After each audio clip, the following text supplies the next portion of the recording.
നമസ്കാരം, പ്രവാസി മലയാളിയിലേക്ക് സ്വാഗതം.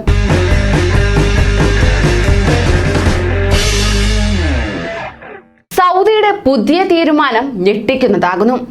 ഇസ്ലാം മതത്തിൽ ജനിച്ച സൗദി അറേബ്യയിൽ വിദ്യാർത്ഥികളെ രാമായണവും മഹാഭാരതവും പഠിപ്പിക്കാൻ ഒരുങ്ങുകയാണ് ഭരണകൂടം.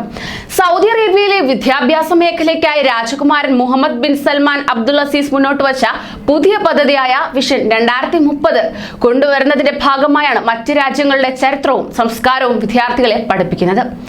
ആഗോളതലത്തിൽ ഭാരതത്തിലെ മഹാഭാരതം, ഭഗവത്ഗീത, രാമായണം തുടങ്ങിയ മതഗ്രന്ഥങ്ങൾക്ക് കിട്ടിയ അംഗീകാരവും യോഗ, ആയുർവേദം തുടങ്ങിയ ഭാരതീയ പൈതൃകങ്ങൾക്ക് അന്തർദേശീയ തലത്തിൽ കിട്ടുന്ന ആദരവും ഇത്തരമൊരു തീരുമാനത്തിന് പിന്നിലുണ്ടെന്നാണ് സൂചന. സൗദി അറേബ്യയുടെ പുതിയ വിദ്യാഭ്യാസ നയമായ വിഷൻ 2030 സാംസ്കാരിക കോഴ്സുകൾ പഠിപ്പിച്ച് സൗദിയെ പ്രബുദ്ധമാക്കുകയാണ് ലക്ഷ്യമിടുന്നത്. ഇംഗ്ലീഷ് ഭാഷ നിർബന്ധമാക്കിയിട്ടുണ്ട്. സൗദി അറേബ്യ മുന്നോട്ട് വെച്ച വിഷൻ 2030 സിലബസ് സ്വാതന്ത്ര്യവും സ്നേഹപൂർണ്ണ ഭാവി കെട്ടിപ്പടുക്കാൻ സഹായിക്കുമെന്ന് നൌഫ് അൽ മർവായ എന്ന വ്യക്തി ട്വീറ്റ് ചെയ്യുകയുണ്ടായി. തന്റെ മകന് ഓൺലൈനായി നടത്തിയ സ്കൂൾ പരീക്ഷയുടെ സ്ക്രീൻഷോട്ടുകൾ പങ്കുവച്ചുകൊണ്ടാണ് നൌഫൽ ഇക്കാര്യം വ്യക്തമാക്കിയത്. ഹിന്ദുമതം, ബുദ്ധമതം, രാമായണം, കർമ്മം, മഹാഭാരതം, ധർമ്മം എന്നിവ ഉൾപ്പെട്ട പാഠഭാഗങ്ങൾ മകൻ മനസ്സിലാക്കാൻ താൻ സഹായിച്ചത് ആസ്വദിച്ചതായും നൌഫ് അൽ മർവായ വ്യക്തമാക്കുന്നു.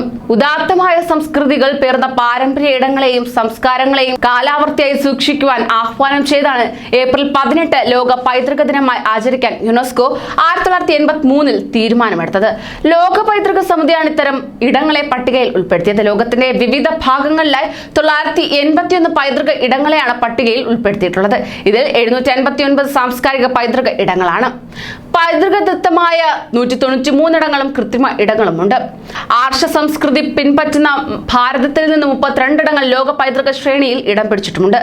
ഋഗ്വേദ, പുരാണ ലിഖിതങ്ങൾ, അജന്ത, എല്ലോറ ഗുഹകൾ, കൊനാർക്കയിലെ സൂര്യക്ഷേത്രം, മഹാബലിപുരത്തെ ചരിത്ര സ്മാരകങ്ങൾ, ഖജരാഹോ ചോളക്ഷേത്രങ്ങൾ, മഹാബോധി ക്ഷേത്ര സമുച്ചയം, സാഞ്ചിയിലെ ബുദ്ധസ്മാരകങ്ങൾ, ജന്തർ മന്ദിർ, അസാമിലെ കാസിം രംഗോ ദേശീയ ഉദ്യാനം, ചെങ്കോട്ട, ഛത്രപതി ശിവജി ടെർമിനൽ, നീലഗിരി, ഡാർജിലിംഗ്, ഷിംല തുടങ്ങിയ മലയോര റെയിൽവേ പാതകൾ, പശ്ചിമഘട്ട മലനിരകൾ തുടങ്ങിയവ ഭാരതത്തെ പ്രതിനിധീകരിക്കുന്നു.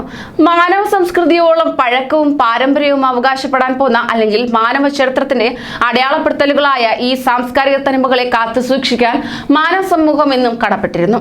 കാരണം പിന്നിട്ട കാലത്തെപ്പറ്റി വരും തലമുറയോട് സംവദിക്കാൻ മൺമറയാതെ നിൽക്കുന്നത് ഈ പൈതൃകങ്ങൾ മാത്രമാണ് എന്നത് തന്നെയാണ് കാരണം. കൂടുതൽ പ്രവാസി വാർത്തകൾക്കായി ഈ ചാനൽ സബ്സ്ക്രൈബ് ചെയ്യൂ.